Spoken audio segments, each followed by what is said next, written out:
참된 교회의 3대 표지가 있습니다. 참된 교회가 어떤 교회인지를 알려주는 표식이 3가지입니다. 이 중에 하나라도 빠지면 안 됩니다. 첫째, 말씀이 바로 선포되는 교회입니다. 말씀의 바른 선포는 참된 교회의 핵심입니다. 말씀은 하나님의 택한 백성들을 불러 거듭나게 하고 영의 양식이 되어 믿음을 성숙하게 성장시키고 믿음 공동체를 흥왕하게 하기 때문입니다. 둘째, 성례가 바르게 거행되는 교회입니다. 주님께서 명령하신 성례는 세례와 성찬입니다. 그리고 성례와 말씀은 불가분의 관계입니다. 말씀 선포는 귀로 듣는 하나님의 말씀이고 성례는 눈으로 보고 경험하는 하나님의 말씀이기 때문입니다. 하나님의 아들이신 우리 주 예수 그리스도께서 십자가에서 온몸을 찢고 피 흘리심으로 내 죄가 용서받고 영생을 얻게 되었다는 귀로 들은 복음의 말씀을 성찬 예식을 통하여 눈으로 보고 몸으로 직접 체험하는 것입니다. 셋째, 권징이 신실하게 시행되는 교회입니다.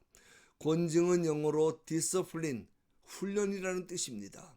군인이 피땀 흘리는 많은 훈련을 통해 능숙한 전투병이 되듯이 죄에 취약한 하나님의 자녀들이 잘못했을 때 회개하고 하나님의 백성다운 거룩한 사람으로 성장해 갈 수 있도록 권면하고 징계하는 것입니다. 오늘날 교회에 대한 오해가 참 많습니다. 주님은 우리 자신이 성전이며 교회라고 말씀하셨습니다. 그런데 많은 사람들은 성전으로 교회로 살지도 않으면서 열심히 교회를 다니고 있습니다. 그러면서 그렇게 다니는 것을 신앙생활이라고 생각합니다. 교회 부흥도 그렇습니다. 사람들은 흔히 예배당 건물이 커지고 사람이 많아지는 것을 부흥이라고 생각합니다. 미안하지만 성경에서는 한 번도 그렇게 말씀하신 적이 없습니다. 성경에서 말씀하는 교회의 부흥은 건물이나 사람 숫자 같은 외적인 번영이나 번창이 아니라 교인 한 사람 한 사람이 그리스도로 인한 인격과 삶의 변화를 체험함으로 이루어지는 것입니다. 생각해 보십시오. 1년이 지나고 10년, 20년이 지나도 인격이 전혀 변화되지 못하고 예전의 모습과 예전의 삶의 방식 그대로 가지고 살아가는 사람들, 그런 사람들끼리 모여서 자기들끼리 즐기다가 흩어져 버리는 생명력 없는 교회의 모습, 이러한 비극적인 교회의 모습을 가리켜 죽은 교회라고 합니다. 이런 교회의 대표적인 모델이 바로 사대교회입니다.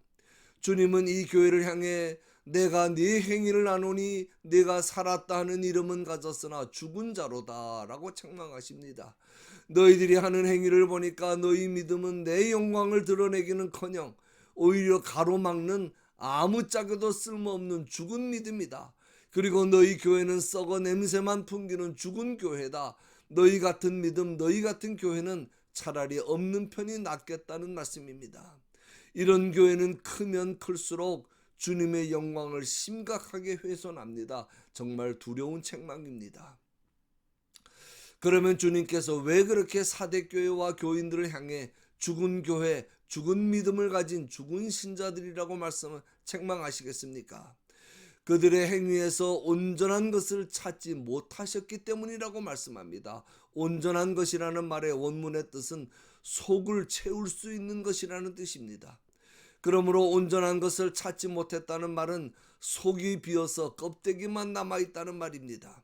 형식은 유지하고 있습니다. 예수 믿는 사람의 모양도 가지고 있습니다. 예배도 드리고 찬양도 하고 기도도 하고 봉사도 합니다. 그러나 깊이 들여다보면 정작 가장 중요한 거듭난 생명이 없습니다. 이런 사람들이 하는 것은 신앙생활이 아니라 종교 활동입니다. 형식적으로 습관적으로 종교 활동을 하면서 신앙생활을 한다고 착각하고 있습니다. 그래서 주님께서 이렇게 책망하신 것입니다. 사대교회도 처음부터 그런 교회는 아니었습니다. 한때는 많은 사람이 모여 온 몸과 마음으로 하나님을 기쁘게 섬기던 시절이 있었을 것입니다. 요즘식으로 표현하면 주일마다 많은 사람들이 북적거리고 1년 12달 사람들의 관심을 끄는 각종 프로그램과 행사들이 줄줄이 이어지는 겉모습만 보면 매우 활동적인, 분명히 살아 움직이는 교회였습니다. 그 당시 사대는 고대 루디아 왕국, 이 오늘날로 말하면 터키 지역입니다. 루디아 왕국의 수도로 금이 많이 생산되는 지역이었습니다. 그래서 도시 사람들이 대부분 부유하게 잘 살았습니다. 따라서 교회 재정도 넉넉해서 예배당도 좋은 재료로 크게 잘 지었을 것이고, 지역사회를 위해 도움을 주는 행사들도 많이 하고, 그래서 사람들로부터 인정받고 칭찬듣는 교회였을 것입니다. 외면적으로는 아주 편안한, 모든 것이 풍족하고 풍성한 좋은 교회였습니다. 그러나 우리가 이 말씀 앞에서 긴장할 수밖에 없는 것은, 교회가 행사나 구제를 많이 하고 열심히 봉사하고 각종 프로그램과 조직이 잘 돼 있어서 활발하게 움직인다고 해서 영적으로 다 살아있는 것은 아니라는 사실입니다. 영적으로 병들고 죽었으면서도 열심히 일하는 사람들이 얼마든지 있을 수 있습니다. 그런 사람들끼리 모여 얼마든지 세상 사람들의 주목을 받고 이목을 끄는 일도 할 수 있습니다. 그러나 사대교회가 행한 그 모든 일들은 주님과는 전혀 상관이 없는 한낱 종교 행위에 불과했습니다. 그래서 사대교회는 죽은 교회가 된 것입니다. 이러한 사대교회의 전철을 밟지 말고 따라가지 말라는 뜻에서 주님께서 이 말씀을 주시는 것입니다. 그러면 사대교회가 다시 사는 길은 무엇입니까? 첫째, 신앙의 잠에서 깨어나야 합니다. 너는 일깨어 그 남은 바 죽게 된 것을 굳건하게 하라는 것입니다.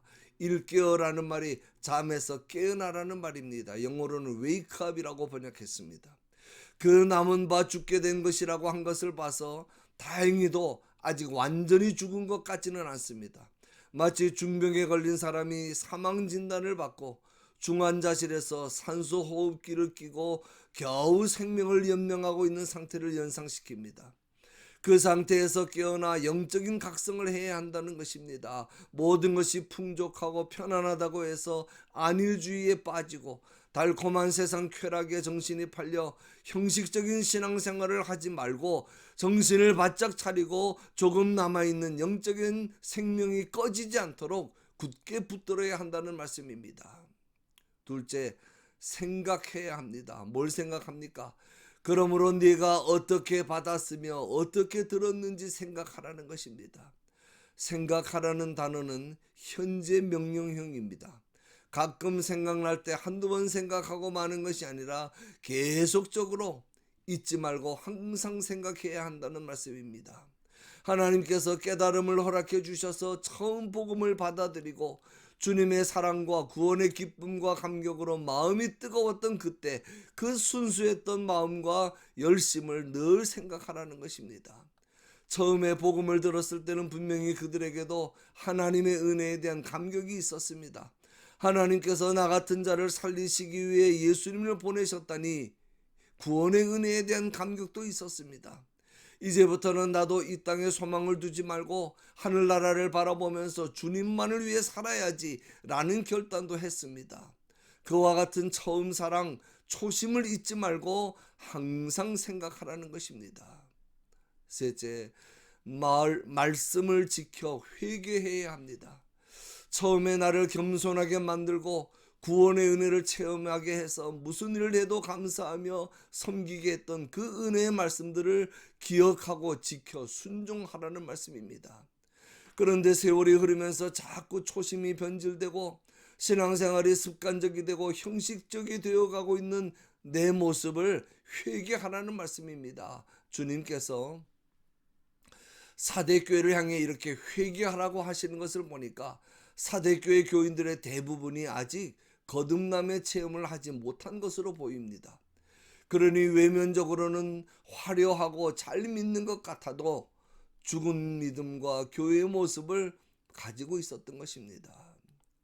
주님께서 이렇게 권면하고 책망하시는데도 불구하고 깨우치지 못하고 회개도 하지 않고 계속 죄에 머물러 생명력을 상실한 채 형식적인 신앙생활을 한다면 주님께서 마치 예고 없이 갑작스럽게 침입하는 도둑같이 이를 것이라고 말씀합니다.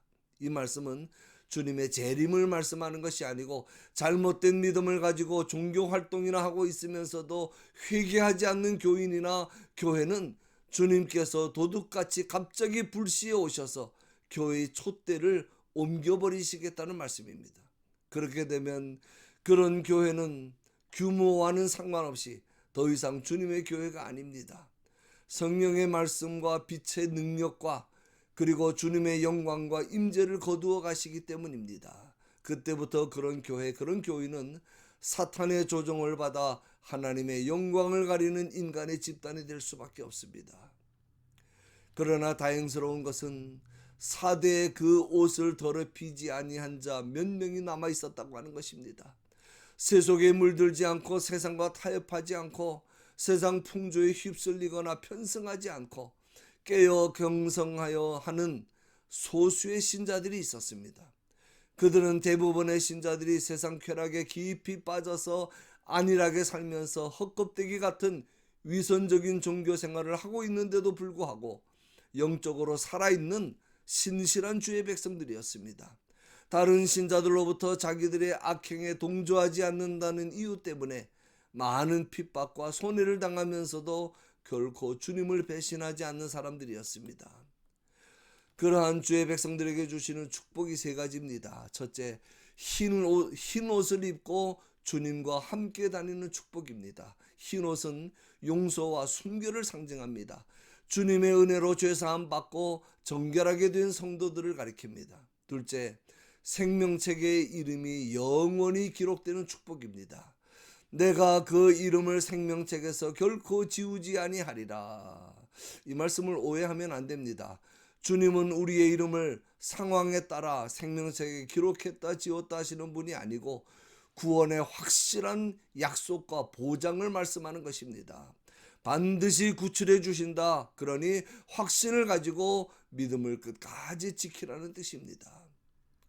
셋째, 하나님 앞과 천사들 앞에서 우리의 이름을 시인해 주시는 축복입니다. 우리가 하나님 앞에 서서 심판받는 그날 우리의 모든 죄가 주님의 십자가의 보혈로 깨끗이 씻음을 받았다고 하는 사실과 우리가 하나님 나라의 시민이라고 하는 사실을 증언해 주실 것입니다. 결론입니다. 소아시아 7교회에 대한 말씀의 결론은 똑같습니다. 귀 있는 자는 성령이 교회들에게 하시는 말씀을 들을지어다. 사탄은 항상 거룩한 성령의 말씀을 세속적으로 변질시키고 회개도 변질시키고 믿음도 변질시킵니다. 그러므로 성령의 말씀과 사탄의 말을 분별해서 들을 수 있는 귀를 가져야 한다는 말씀입니다. 세상에서 이기게 하시고 생명책에 나 같은 자의 이름을 기록해 주신 주님의 은혜에 늘 감사하면서 바른 믿음 가지고 승리자의 삶을 살아가시는 저와 여러분이 되시기를 주님의 이름으로 간절히 축원합니다.